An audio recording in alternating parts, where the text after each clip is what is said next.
Hello, everybody. Hello. Yes. Hi. Thank you for coming out today to Flyleaf Books, your local independent bookstore, to support this wonderful author.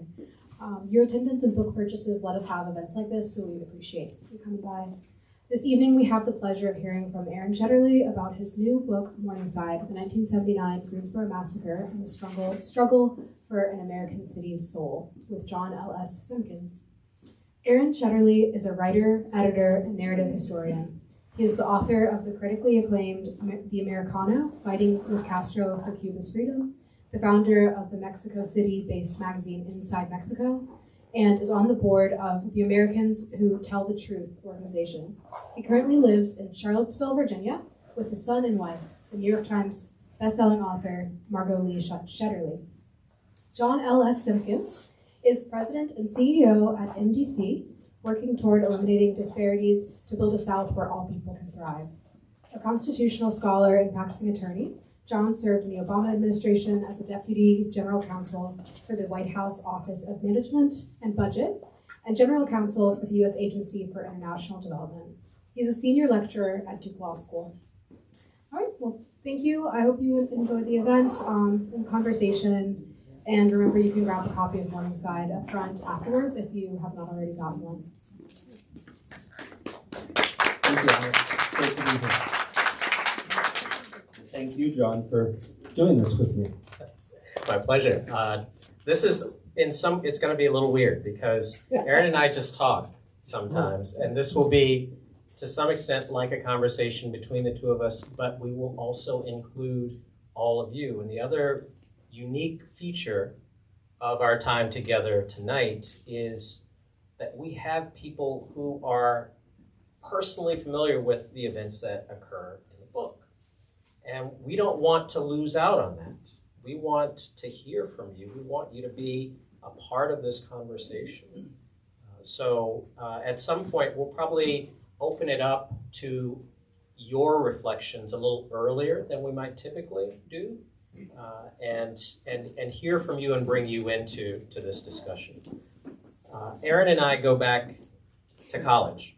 We were introduced by our freshman advisor who knew us a year apart. Aran was a year ahead of me, started a year ahead of me.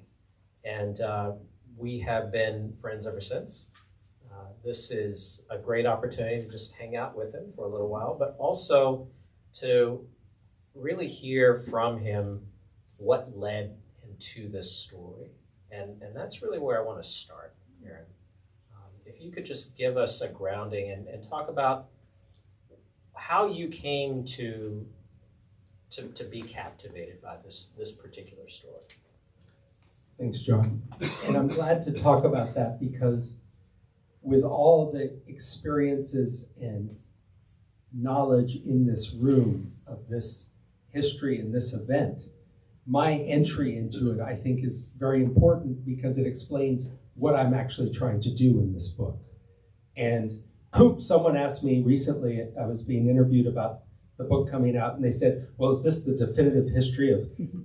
And I said, there could be 100 books about this, and it would just scratch the surface, you know? And so I'm very aware and clear of that I've tried to do something both broad in scope, but also very specific in a way. And so how I came to this story explains that a little bit. So in 2015, I was in Greensboro with my wife and my father because of him. He had a show of paintings from his Americans Who Tell the Truth portrait series at the International Civil Rights Center and Museum. And there were, I think, 42 portraits of Americans who've spoken truth to power throughout our history. And the woman who organized that is a woman from Asheville named Ellie Richard. And she said, there are two people you have to meet. And so we went to this little Salvadoran cafe on the edge of downtown Greensboro and sat and waited and waited and waited. And we were about ready to leave when all of a sudden, Reverend Nelson Johnson and Joyce Johnson walked through the door and sat down, and we started talking. And 2 hours later, I walked out of there with the hair standing up on the back of my neck and thinking, how the heck did I not know anything about this history? How is it possible that I didn't know, about what happened on November 3rd, 1979, about what happened subsequently, because if we're going to talk about the trauma of the event, we also have to talk about the trauma of what came next, the ensuing years. And how do I not know about this truth and reconciliation process? And so I started to read a little bit about it, but I was in no position to work on it until a couple years later. And a couple years later, I was reading again, and I saw that Greensboro at that time and subsequently liked to say that this had nothing to do with Greensboro. And that was sort of the second hook for me. And if it's going to be not at all about Greensboro, well, then maybe it's not really at all about the United States and not about America. And then what is it about? Maybe it's not about anything. And I didn't think that was probably true. So it almost was a challenge of sorts to try to figure out what it meant about Greensboro, but I'm not from Greensboro. What about me? What it meant about us? What it meant about all of us? And I thought this is an important story to tell. Then Charlottesville happened in 2017, and all of a sudden, what seemed like an important topic to me became a centrally important topic that was much easier to communicate to other people, and publishers were then interested in that, and that began my journey, really, with this book. But there are a lot of people here who were part of this who didn't live in Greensboro, and this is really a book about Greensboro in a lot of ways with this event. And the focus is on the story of the Johnsons and their journey, because not only Greensboro, the people and the mayor and chief police chief and others in Greensboro say it wasn't about Greensboro, they said it wasn't about race. So I had to understand deeply this history and figure out how to do that. And that took a long time. It took me, as you can tell, now 7 years to sort of put this all together the best I could. And it's on time. November 3rd is coming up. 45th anniversary. Exactly. So a timely opportunity to have some of these conversations. And you said the book is about Greensboro. The book is called Morningside. So what is it that is special about Morningside as it relates to the rest of Greensboro? What is Morningside as a location, as a place within the city? It's interesting. Morningside is a African-American public housing development in Greensboro that was opened in the mid-1950s, and it was a hopeful place. It was a place where the idea was working class people were going to have a stable, good place to live, and through their good jobs at the mills and other places, work their way into the middle class. And we didn't do a very good job with public housing in this country. We started to give up on it. And by 1979, there was a different image of Morningside, right? And it was still a place where kids were being nurtured, because I interviewed children who grew up there, were deeply, profoundly grateful for the lives that they'd had there. But that's not what you read about in the newspapers anymore. It was about drugs and crime, the things you would expect. And so to me, and this is also where the shooting happened on November 3rd, 1979. So to me, it offered this sort of structural connection to the story, like how we treat people and what happened there. But then there's the name, Morningside. And what I tried to get to through this book were elements of hope. And there's a sense in the word Morningside, right? That we're looking at the morning side of this, not the night side of this. The world keeps turning. The sun's going to come up again. And that's hard sometimes, but there's also some hope in that. And so that's why I really held on to that evocative name. There's a whole history to that name, by the way. It was Morningside Heights in New York. And when people proposed that name in Greensboro, there was a city council meeting or actually I think it was some building meeting where people came out and were adamantly opposed to naming it after a northern neighborhood. Northern would be a kind way of describing it, right? Yeah. There are also multiple stories here. I think in some ways Morningside it's a love story of Nelson and Joyce Johnson. It is also a story that other people have who are looking at this from different angles. And I think it's going to be interesting because there are probably people in this room who have different stories. For sure. Could you surface some of those multiple stories that exist within the book, those multiple storylines that you've explored through the characters of some of the folks who are really sort of main actors in the events that occurred on the 3rd of November? Yeah, I tried to have, well, let me step back. I really try to tell this story through people. For example, I never use a term like institutional racism in this book, even though there are obvious examples of it in the book. I try to show it through the actions, beliefs, biases of the people involved. And so it's really about character and about social groups and how they interact with each other in some ways. So obviously Nelson and Joyce Johnson are central to this book, and it's their sort of story that is the through line that connects from the beginning of the book to the end of the book. But I also spend a fair bit of time with a man named Eddie Dawson, who was a Klansman and FBI and police informant, who is a key character in this story and a key link, right, between the Klan and the Greensboro Police Department and the FBI.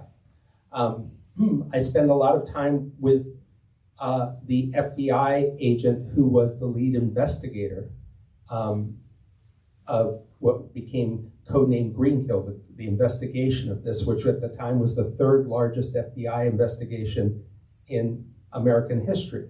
And we can talk about why that was. It wasn't to solve the case, really. But Cecil Moses is the name of that FBI agent. He was incredibly generous with me. He's still alive. We spent tens of hours talking. And what I trusted was that he was giving me a point of view that he believed. And it's in the book. And I put it there. It's not my point of view, but it's his. And he is, I felt grateful that he was willing to give that point of view and allow me to put it in the book so frankly. He also gave me some interesting aspects of FBI history. Greensboro itself is an important character in this book. And then some of the lawyers on both sides are important characters in the book. The district attorney and his lawyers that prosecuted the state murder trial that concluded with acquittals. And then eventually the lawyers for the plaintiffs in the final trial, in the federal civil trial that eked out a sliver of justice from this moment. Lewis Pitts and Flint Taylor and Carolyn McAllister and the others. I mean, there were a lot of people involved. So those are some of the characters. Yeah, thank you. The FBI, you mentioned this, there's a strange triangle that exists between the Klan, the Greensboro Police, and the FBI. How did you dig into that particular aspect of this story? What surprised you? And what did you learn about the role of the FBI specifically as they were engaging with the Greensboro police, but also really trying to establish a new image for themselves. So one thing that was very interesting to me was the degree to which the blue wall of silence, the police silence on this, remains intact in Greensboro to a large degree. I found a few cracks in it, and that they were very helpful. Sylvester Daughtry, who was an African-American and black police officer, who later became the first black police chief of a major North Carolina city in Greensboro, spent a lot of time with me, talking with me. He helped. And then there were a couple others who navigated me through the culture of the police department, which was very helpful to provide context. But the FBI is extremely important to this case in a number of ways. It's often overlooked the degree to which FBI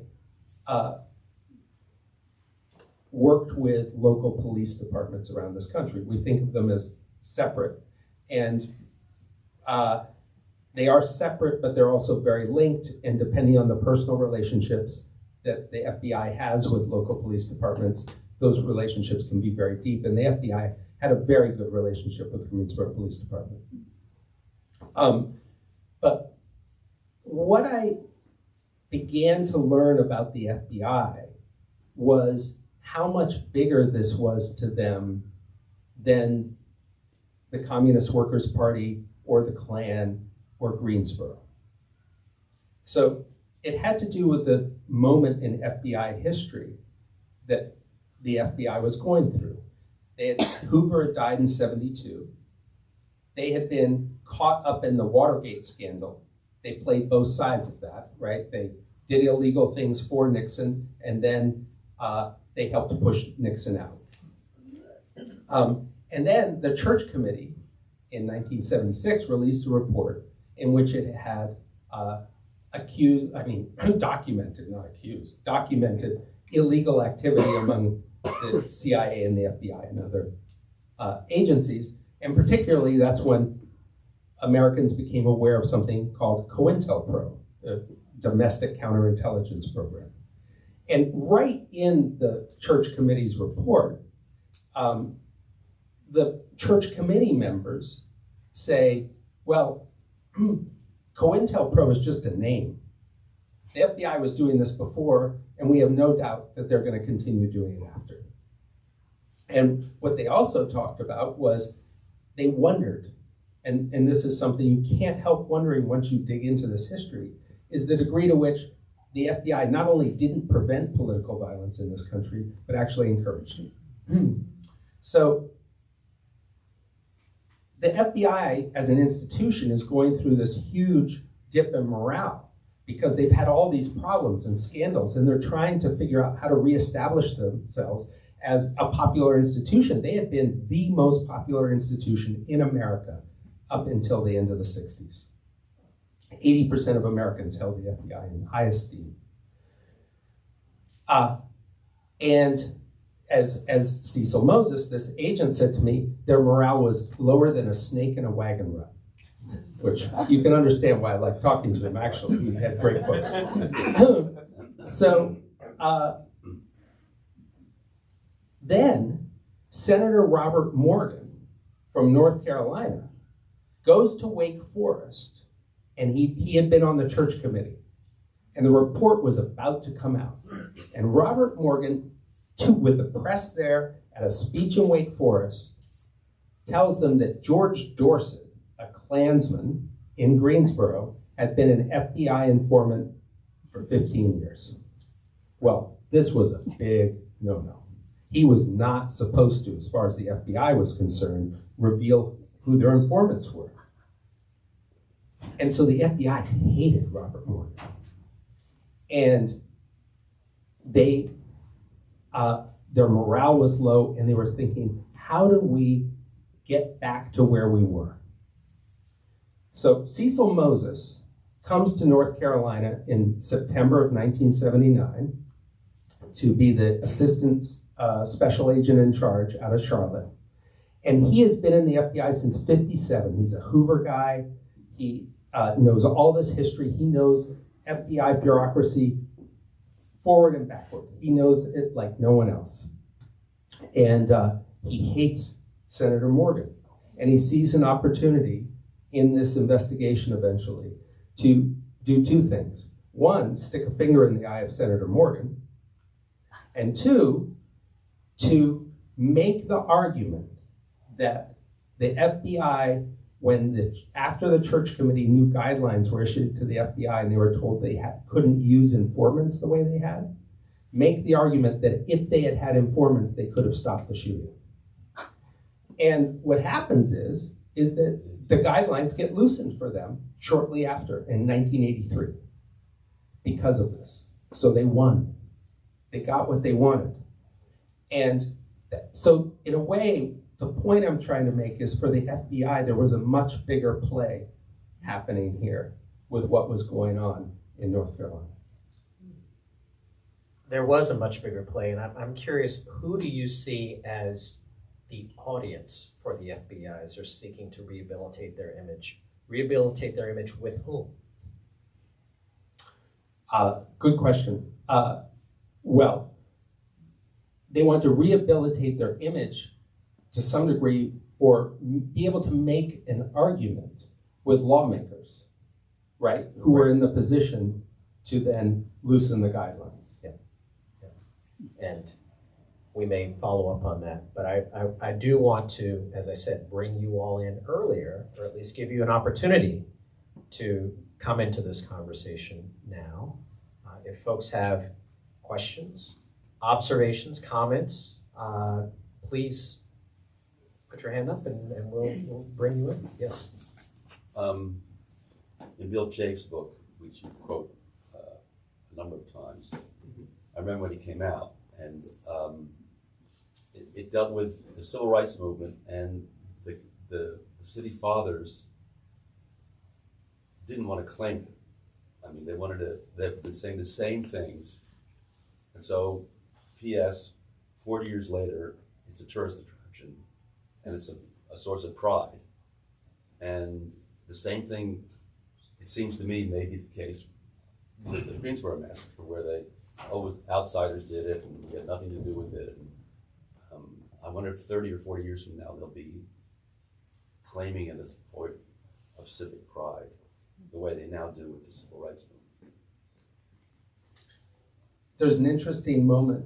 I just discovered, when you're doing a project like this, you read the newspapers. I'm reading all the old newspapers. And in the morning paper of November 3rd, 1979, so this is before this has happened, right? There was a notice about a historic state marker going up to talk about the Quaker history in Greensboro.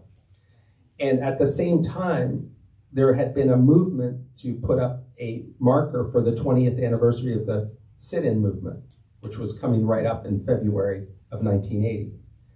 And Greensboro was very divided on this, and it probably was not going to happen until the shooting. And after the shooting happened on November 3rd, all of a sudden, they embraced the sit-in movement in a different way and began to hold it up. That was good, the good activism, as opposed to the bad activism. Right. Yes, sir. So one of the things, and I've not completed the book, but I could, once I started turning pages, it was hard to stop. And there are things that, there are a lot of things I want to say and questions I want to ask, but I'll just limit myself to a couple of observations. One is, there are things that I learned that I felt I should have known. And one of those was the violence, the law enforcement violence at A&T State University, the scale and magnitude of that, and The frequency of it. Right, and frequency, and how it's almost a non-issue when you look at other police violence at other universities, particularly Kent State. And I also want to mention, because I knew even though I had read, and it may have been in Bill Chase's book, but very few North Carolinians know about what they call themselves, the white patriots. Right. And the harm that they did, in terms of making sure that the state of North Carolina did not embrace in any significant way Brown versus Board of Education. And I think, that group, if I'm not mistaken, was actually formed in Greensboro by some of the upstanding, figures. The titans of industry. The titans of industry. So I don't know. And then, he mentioned about the possibility of the city embracing it. It took, decades for them to come to the point when they would actually issue an apology, if I'm not mistaken. So I don't know. Maybe if you could reflect on any of that, or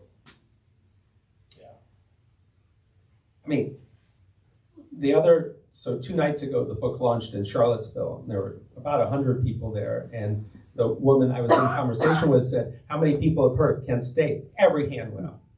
And then they said, how many people have heard of what happened at North Carolina A&T in 1969? And 2 sort of wobbly hands went up. It's like, wow.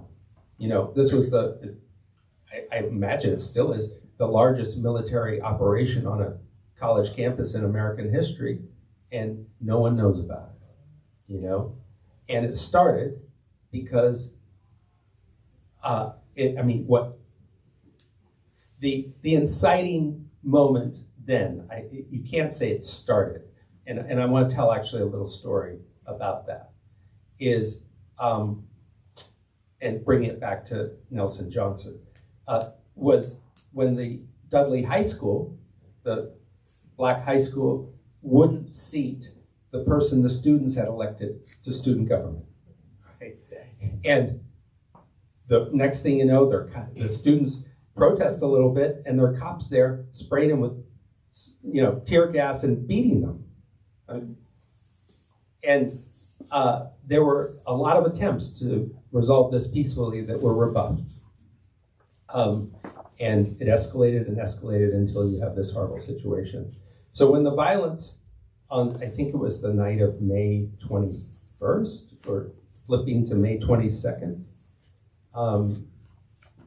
really begins to increase, Nelson and Joyce are home at their apartment, and a call comes to them and asks them to come into the command center, Nelson to come into the command center at the police department.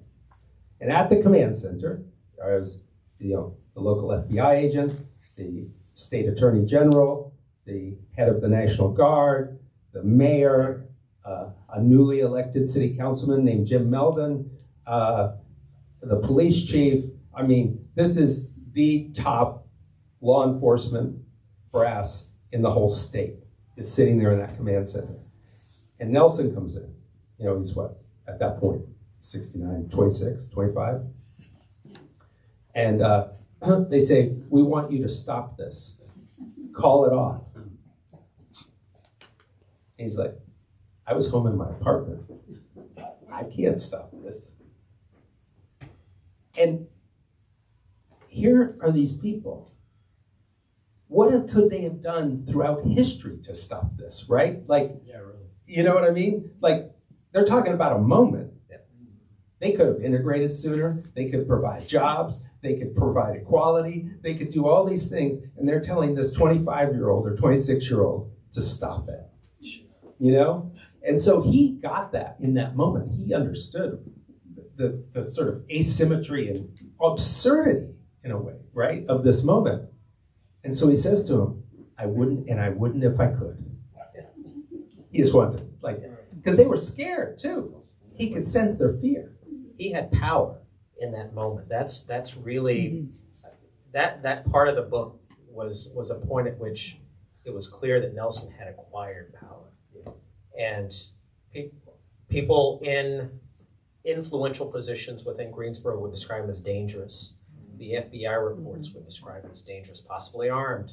You know, that this is someone who is going to undermine our entire society.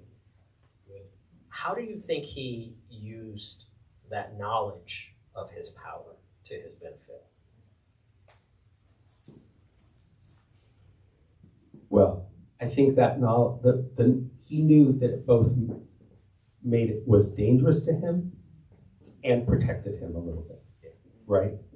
As long as he could keep the bonds to the influential people in the Black community on the east side of Greensboro, which at that point he was very much still able to do. And because they knew that he had tried to resolve this situation peacefully. And they knew that he wasn't the one that escalated it. Yeah. And so he didn't, in a sense, lose those connections at that point. And he was protected by his community. And that also meant, though, that he could keep pushing and use this to unite people even more and have some remarkable successes in the aftermath of this, even as Greensboro is trying to put him in prison, you know, and accuse him of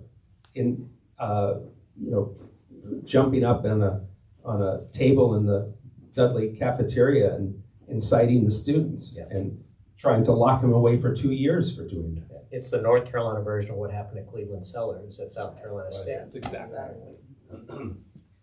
Cleve Sellers, who then comes up to Greensboro and is part of the work with Nelson. Yeah. For a period of time. Yeah. Other comments? Questions? We got plenty. Yes, sir. Yeah, so I'm wondering if you can, of course you can't always do like a one-to-one kind of relationship, but like, what are some lessons for our moment today? What do I mean? We see a growing white nationalist movement in this country. White supremacist groups are proliferating all over the place. They are gaining more confidence to sort of express themselves in open ways. There's been all sorts of documentation about within the military and within different police departments and different levels of law enforcement that there's all these little crews that are forming with open white nationalist, neo-Nazi views. It's terrifying what happened back then, but I'm also concerned about what we're facing now. So what are the lessons that we can draw from this history for what it would take to actually fight back in a successful way and really defend ourselves and defend the vulnerable in this society? Would Lucy, Liz, Jean, would any of you like to take that question? I mean, we have in the audience here people who survived that shooting that day. I'd like to just recognize them specifically. And they're here. And I'm extremely grateful, and Mark Pinsky was there shortly in the aftermath, that they're here and that I was trusted to write this story. And I'm sure I got some things wrong, but I've done my best. And they'll tell me, I'm sure.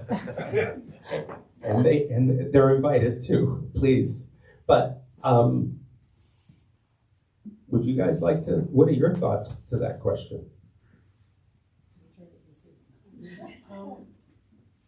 Two things. The first is not a direct response to that. It was, as we talk about the FBI, as we talk about AAP and other things, the thing that I want to make sure we all think about as we read this book is about the 5 people who were murdered and the 10 people who were wounded on that day, who had been doing, for example, with Nelson and Joyce, decades of work. And other folks who were killed were doing significant and meaningful organizing and were wonderful people. So this is about their lives and their death and what then transpired. So that was the first thing, not to forget those people. in response to your question, some of my thoughts are that when you were saying what's the significance of Greensboro to folks who are not from Greensboro, was that not only was there state involvement, whether it was FBI or Bureau of Alcohol, Tobacco, and Firearms, or police complicity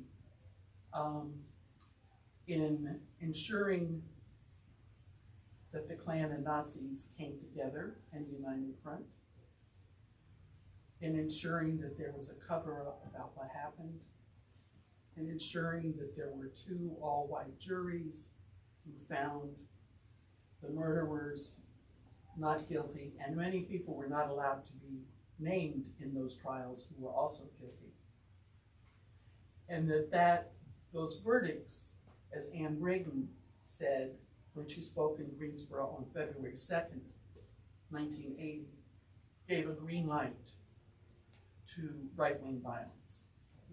It was basically saying, if you have revolutionary ideas, if you have a radical perspective and you're an activist, then it's okay to kill you. And we see Charlottesville happening some years later. In terms of lessons, I haven't read the book, but I know what happened in the intervening years, which was that Nelson and Joyce and others did not give up. And that took a lot of different forms. One of the better known ones was, as you mentioned earlier, Aaron, the Greensboro Truth and Reconciliation Commission, which was the first in the United States, modeled on those in South Africa and other places, to both try to share more broadly the truth of what happened that day and to develop recommendations for moving ahead. And it has since been a model for other places in the United States. And not only in the United States, but in other countries, because it was the first Truth and Reconciliation Commission that wasn't convened by a government. It was a grassroots movement up.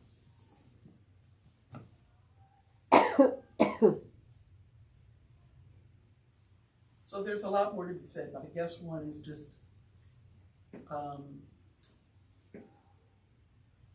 not only Nelson and Joyce, but many folks who were there that day, or who were part of the larger Workers' Viewpoint Communist Workers' Party, have continued to do work and not give up, no matter what happens in 2 weeks or 3 weeks from now, as ugly as it may be, is to hold on to a belief that things can be better. And as long as we're alive, we'll keep fighting.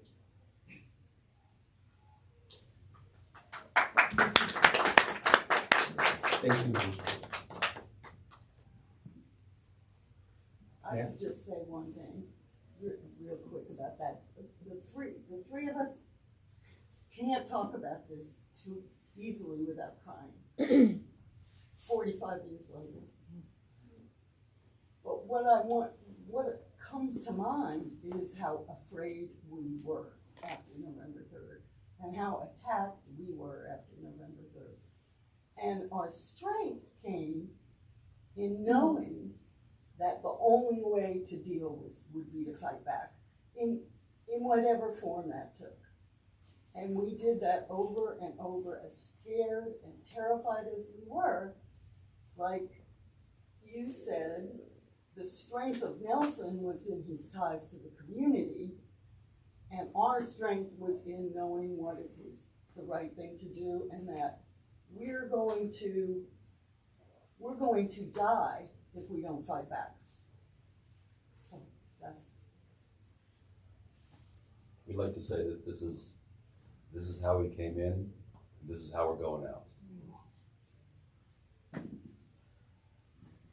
To the young man's question about what can we do now, how can we I'm a retired teacher, grandma, still very active with young children.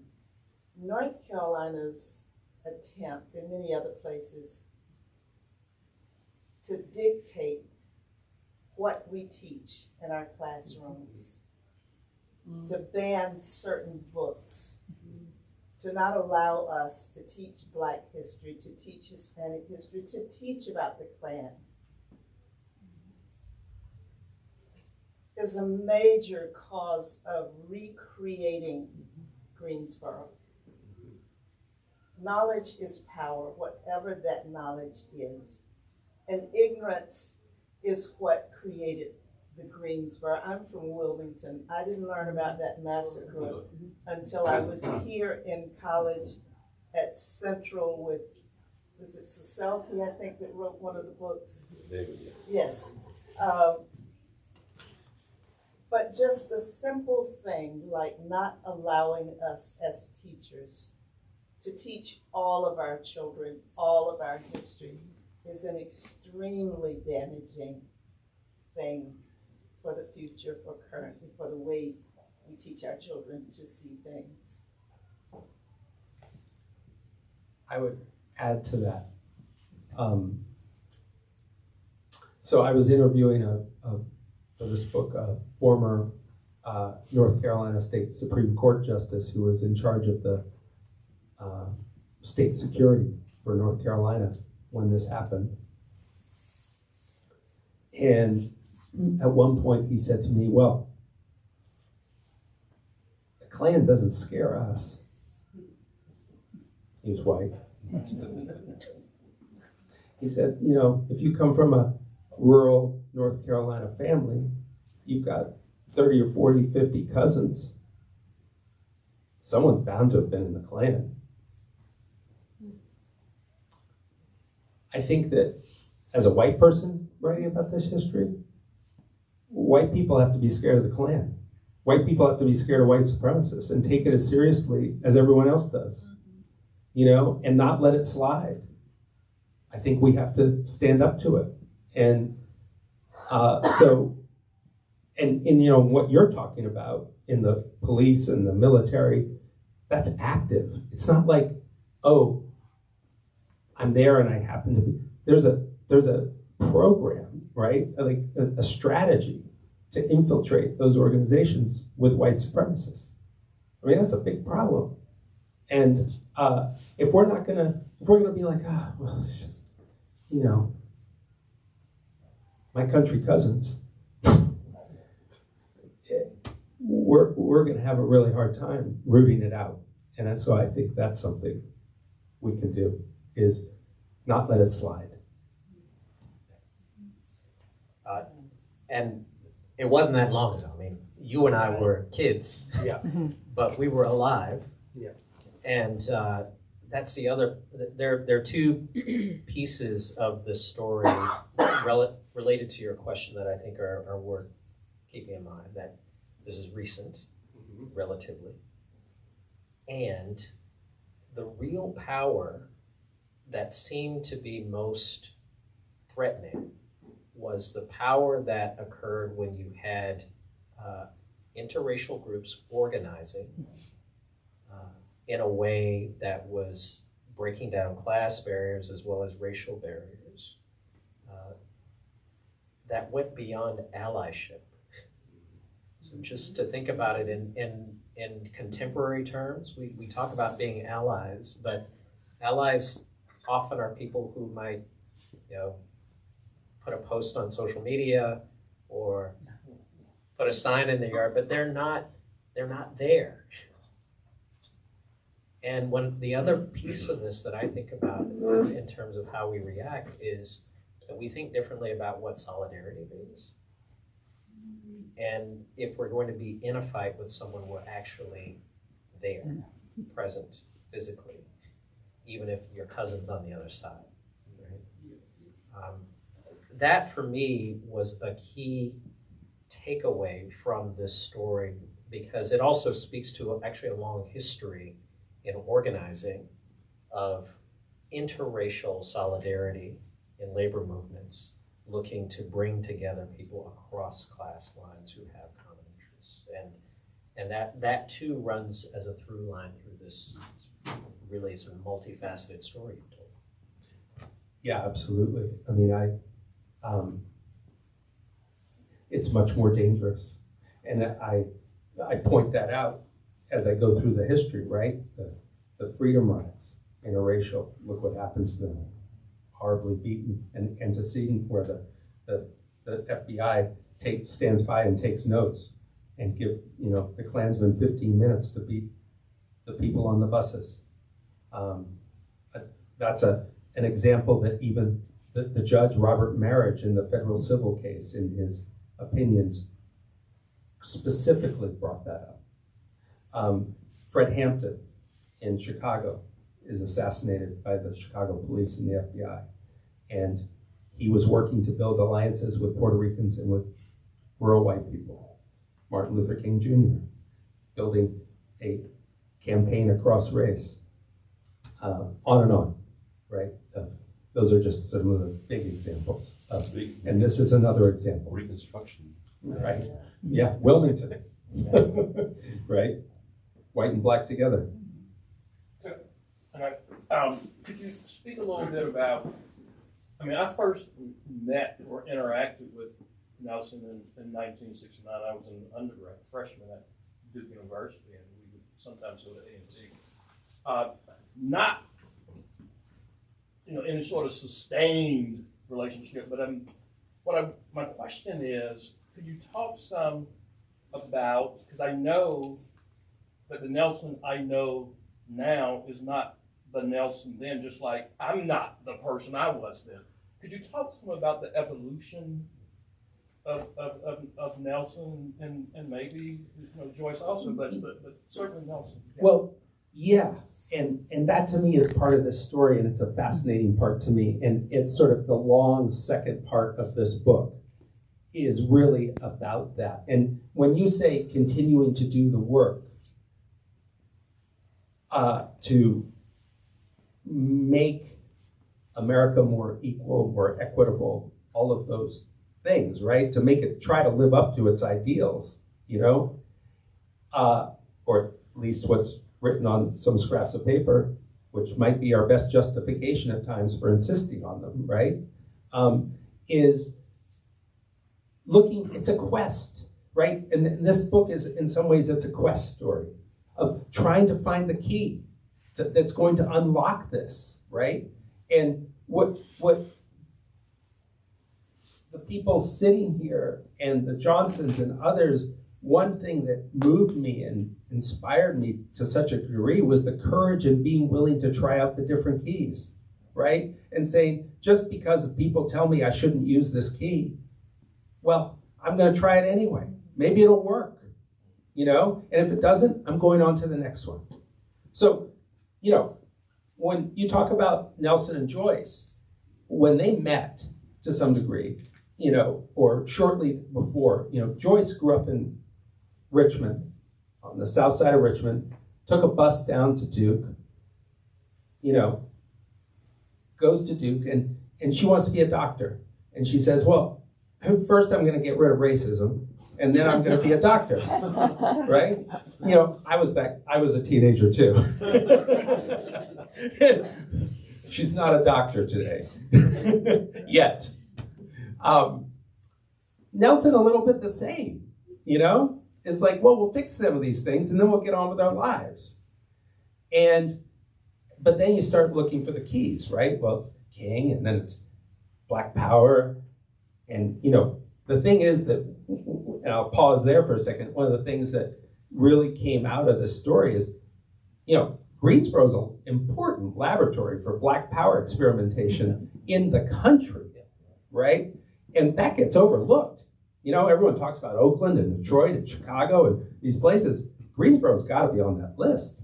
Just because it wasn't the Black, we focus on the Black Panthers. They got called Black Panthers even when they weren't Black Panthers.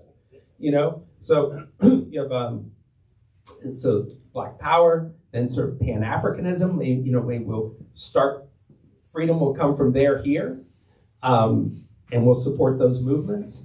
And then in a lot of ways, I mean, for different people, it's different roots. But the African connection was very important to the people in Greensboro to begin taking Marxism seriously and to try that out, and to begin to think about that. And what's important about that to me, and what's very interesting, is Nelson was never going to work with white people at that point in his life, but the class-based analysis led him to a way of thinking that I can work across the racial line again, and think about that that's something that would be important to do and could be even more powerful. And so that leads to the multiracial organizing.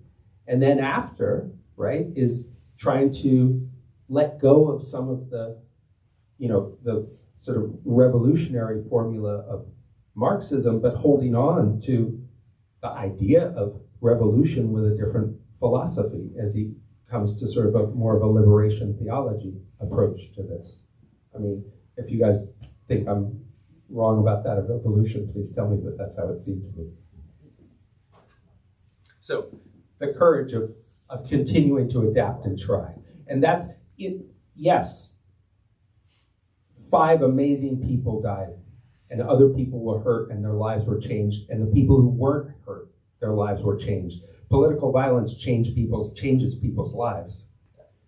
And I try to get at that actually earlier in the book, and I'll just tell, like, talking about the King assassination, how that alters the course of Nelson's life, and it alters the course of Joyce's life in a very specific and dramatic way in a moment, right?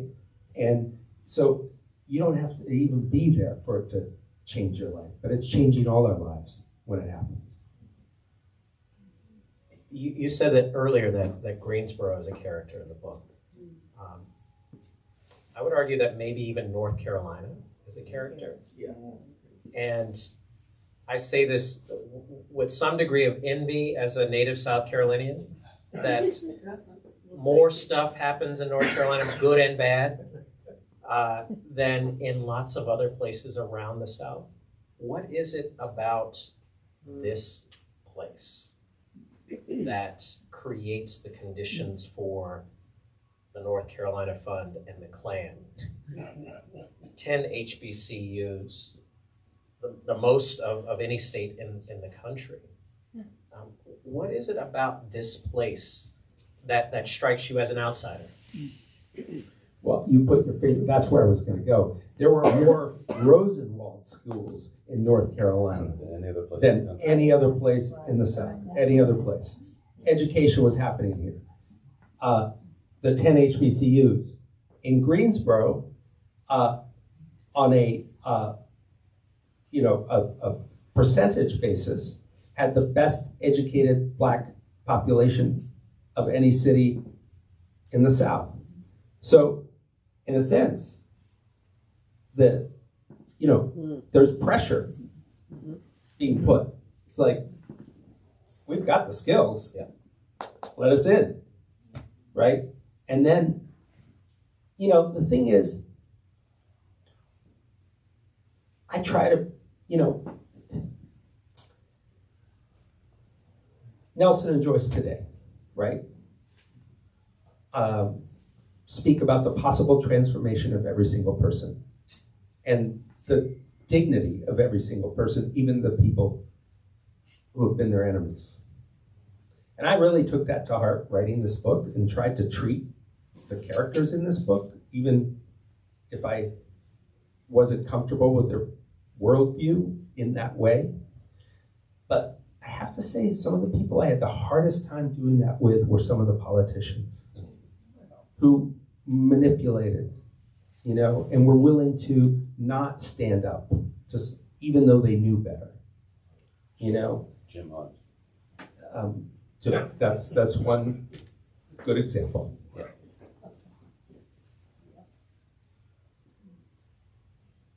Yes, ma'am. So I haven't read the book yet, but I'm curious about whether you looked in at all to sort of the reaction of the Jewish community in Greensboro to the fact that it was 3 grandsons of people who had survived or been killed by the Nazis, were killed on November 3rd. I write about that in the book. I didn't, I touched, I talked to a rabbi in Greensboro, and I talked to some other people. I talked to Ken's brother, Ken Edelman's brother, Jimmy, right, who's a doctor in Greensboro. Right. And why he came to Greensboro, right? It seemed to him to be this very open place in a lot of ways, right? And loved it. And his wife was actually on the Human Rights Commission that produced a report in the aftermath of the shooting that was not very helpful in a lot of ways.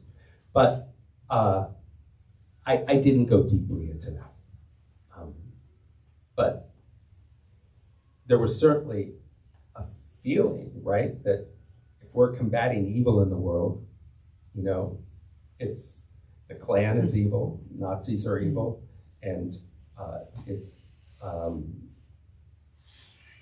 was very clear to the folks here that what they were up against and how they were all connected. I think They were largely missing in action. And I find that interesting. In the aftermath. Yes, quite. They ran for cover like a lot of people. Not literally, but.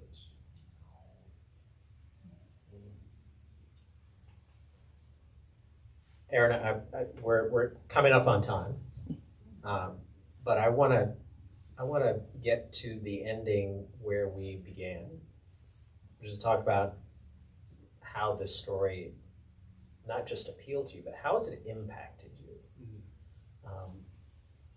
What's different about you now, having totally immersed yourself in this story that wouldn't have been present before?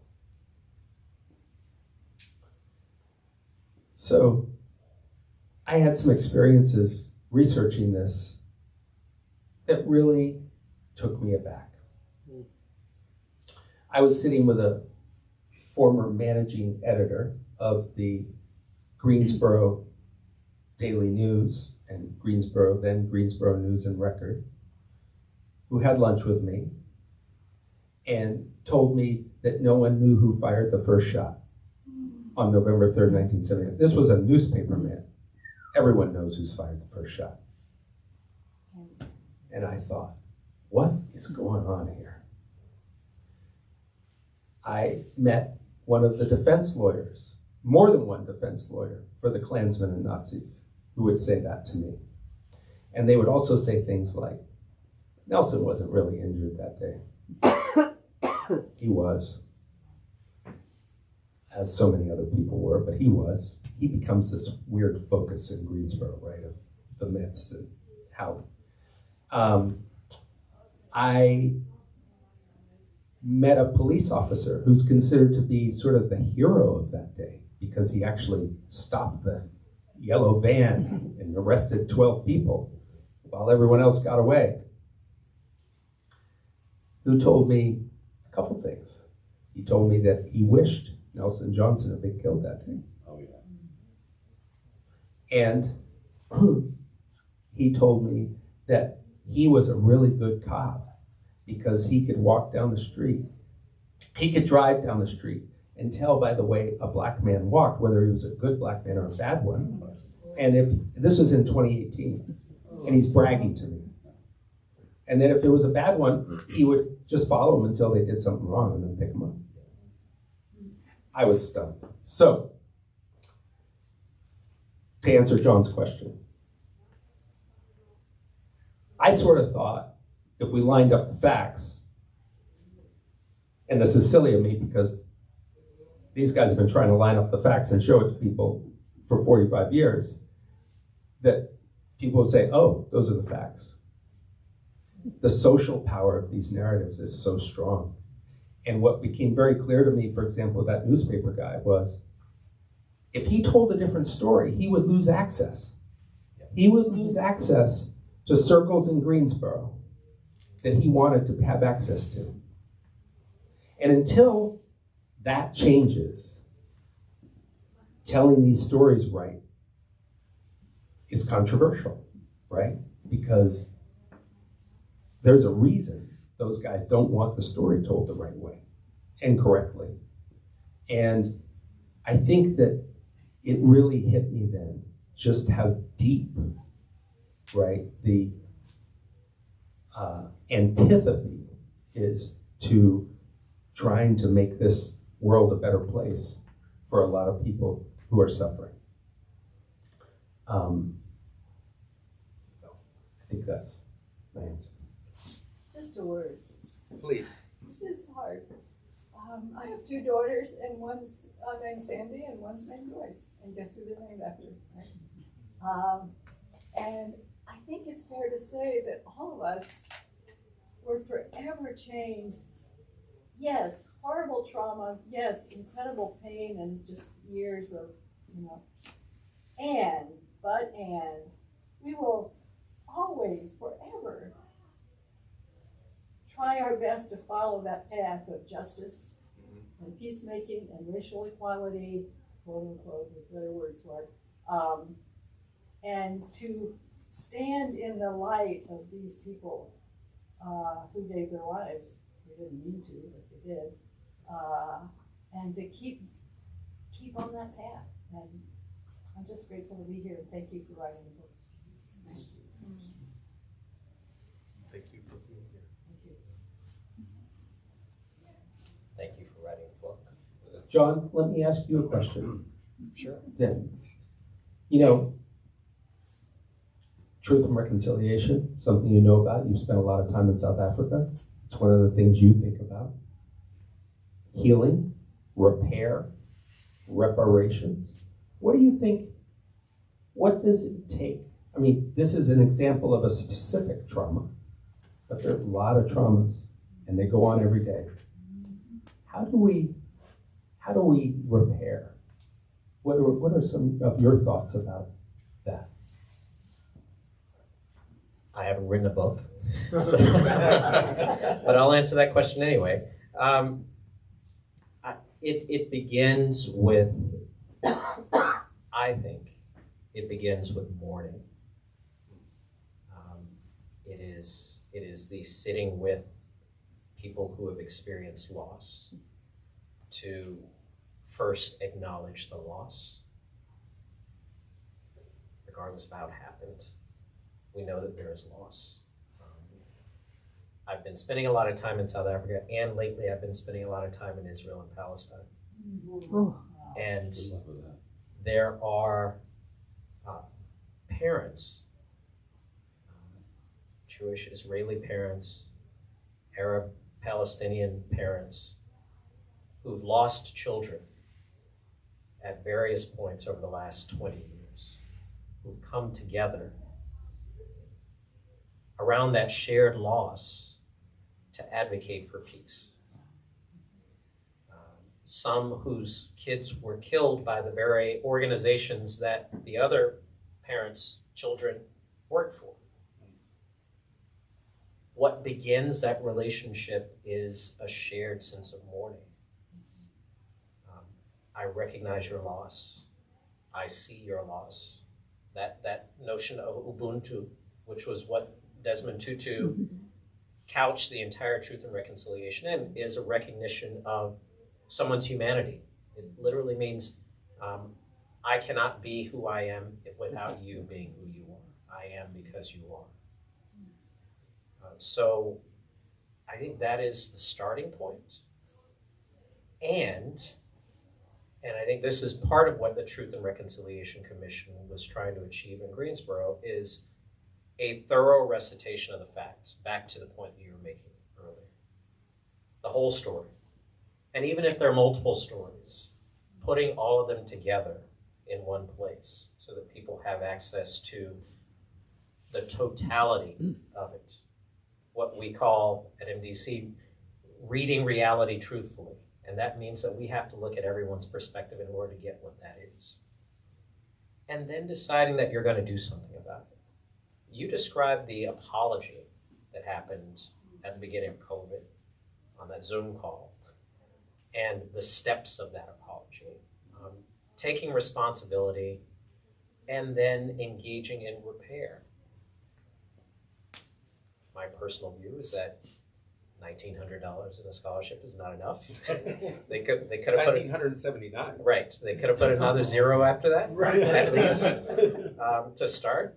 And there are some philanthropic organizations who should have seen that as their responsibility to make that happen, but they haven't. They haven't stepped up. Even in Greensboro, there are philanthropic organizations who could have made that happen. The next step of repair. And repair in this circumstance is repair of years, decades, centuries of damage. That bill keeps it keeps adding up. And you can't ignore it. I grew up in a house where we hang up when the bill collectors would call. But you can't do that. And I think that's the last piece, and that's the hardest piece. That's the piece that we really don't want to confront. We might even tell some version of the stories.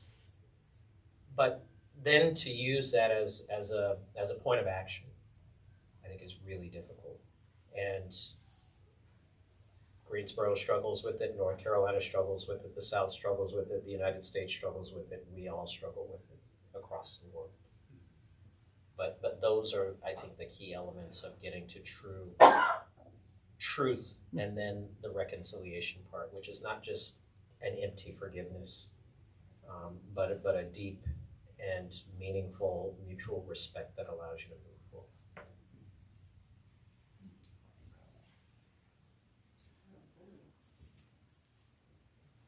I've spent time in South Africa as well. My former husband and I lived in Zambia and after South Africa and the Truth and Reconciliation Commission, I toyed just in my head with the notion of what if this country nationally convened a Truth and Reconciliation Commission based on the evils of slavery. Might that ever make a difference since all of these offshoots, Wilmington, Greensboro, New Bern, name the city, seem to be centered around race? Could we ever do that as a country and let it filter down? You know, because our attitude is, well, you know, slavery, and I know there's still people who cannot see my black face as a human being. You are still property. I know that. I belong to a predominantly white church. And I belong there for a reason. I like the church, I like the people. But if I'm going to make a difference, and we're having a good old time most of the time, I sing in the choir, and I get a gospel song in there about once a month, so we clap, and I try to get them to, you know. But seriously, what if it started at the top, just... Now, that's a thought that, you know, my family said, oh, Mom, we don't want to hear it, not again. I'm going to give that to you. Isn't it true that there's some attempts at this? People are trying. People are trying, absolutely. To do that. People are trying to do that.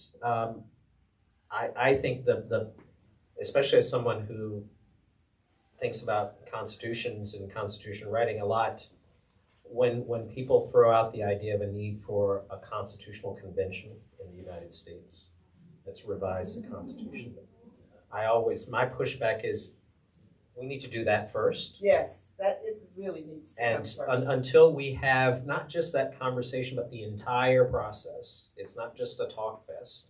but it is an entire process in which you move to and through what has come before. A constitutional convention isn't going to do any good in this country because it will just paper over Yeah. what has come before.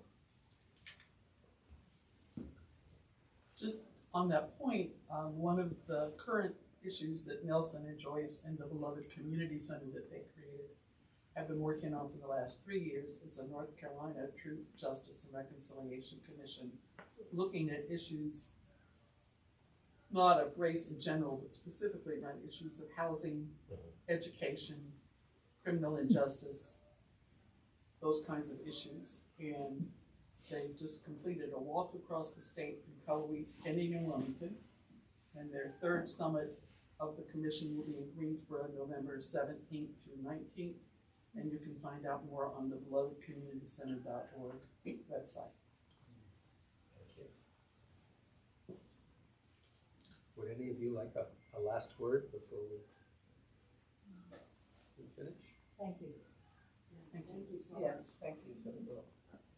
Just one sentence, which is, I think, the three of us kind of teary, but I think it's really because we're not we, but the issue is being out, brought to light by you in a different way, and it's recognized. And we have fought and fought and fought. I mean, people don't, there's a reason you didn't know about it. There's a reason people don't know about it. Yeah. And when people do know about it, it's remarkable to us now.